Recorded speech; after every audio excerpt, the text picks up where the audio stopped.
যেহেতু উনি উদ্দেশ্য প্রণোদিতভাবে আমার জীবনে এসেছিলেন এবং উদ্দেশ্য হাসিল হয়ে যাওয়ার পরেই চলে গেছেন। তার সাথে আমার বিয়ের কথাবার্তা চূড়ান্ত হয়েছিল পারিবারিকভাবেই। এর আগে সংসার করে ফেলছেন? যেহেতু উনি চিনতে চাচ্ছেন না এবং চিনতে চাচ্ছেন না বলেই কিন্তু চলে গিয়েছেন। উনি যদি চিনতে চাইতেন তাহলে সুন্দর একটা সম্পর্ক ছিল আমাদের মাঝখানে, সেই সম্পর্কটা উনি কন্টিনিউ করতেন। যেহেতু উনি উদ্দেশ্য প্রণোদিতভাবে আমার জীবনে এসেছিলেন এবং উদ্দেশ্য হাসিল হয়ে যাওয়ার পরেই চলে গেছেন। সো চলে যাওয়ার পরে আমাকে আসলে আর তার মনে রাখার দরকার নেই।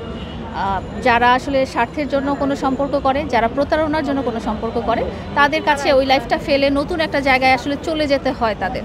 কারণ কি, তারা এভাবেই আগায়, তাদের জীবনটা এভাবেই চলে, তারা এভাবেই ইনকাম করে, তারা এভাবেই তাদের জীবনটা সামনের দিকে এগিয়ে নিয়ে যায়। বারবার দ্বন্দ্বের পর আপনি তো বারবার তাকে সুযোগ দিচ্ছেন, কেন সুযোগ দিচ্ছেন?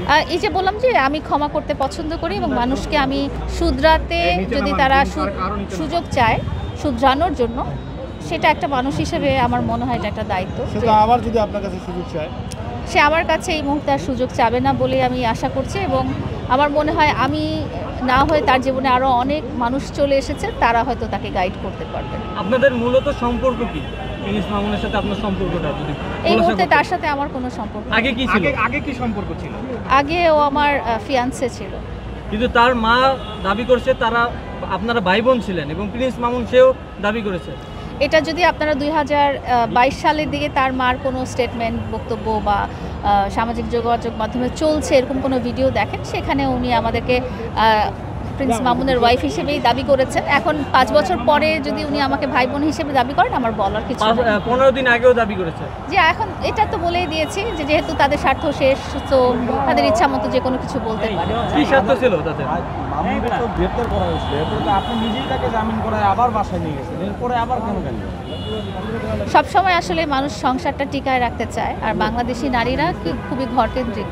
তারা চায় যে স্বামী সংসার নিয়ে সমস্ত ঝামেলা দূর করে একটা শান্তিপূর্ণ জীবন বা পরিবারটা চলুক, এভাবেই চায়। তার সাথে আমার বিয়ের কথাবার্তা চূড়ান্ত হয়েছিল পারিবারিকভাবেই। এর আগে সংসার করে ফেলছেন? এবং আমাদের এটা নিয়ে আমাদের একটা ডিসপিউট আছে, মামলা হয়েছে এটা নিয়ে যে আমার সাথে একটা প্রতারণা করা হয়েছে আসলে। তো আমার কাছে তো উনি আমার জীবনসঙ্গীর মতোই। এক্সট্রিম মশার কয়েল প্ল্যান্ট ফাইবার দিয়ে তৈরি, ডেঙ্গু, চিকুনগুনিয়া বাহি সহ যে কোনো মশার বিরুদ্ধে দেয় এক্সট্রিম সুরক্ষা। মানে বিয়ে হয়েছিল? ওর সাথে আমার একটা পারিবারিকভাবে সম্পর্কিত হয়েছিলাম, বাট এটাই আমি বলছি যে এটাতে একটা আইনগত সমস্যা হয়েছে, বিকজ ও প্রতারণা করেছিল আমার সাথে, বিয়ে নিয়ে প্রতারণা করেছিল। হাজবেন্ড দাবি করছি কারণ আমি তো ভাবছি যে প্রতারণা না, আমি তো জানছি প্রতারণা না, পরবর্তীতে প্রমাণিত হয়েছে যে সেটা প্রতারণা ছিল। সেটাই বলছি যে আমি তো জেনেছি যে আমার সাথে সম্পর্কিত হয়েছে লিগালি, বাট পরবর্তীতে দেখা গেছে যে এটা একটা প্রতারণা ছিল।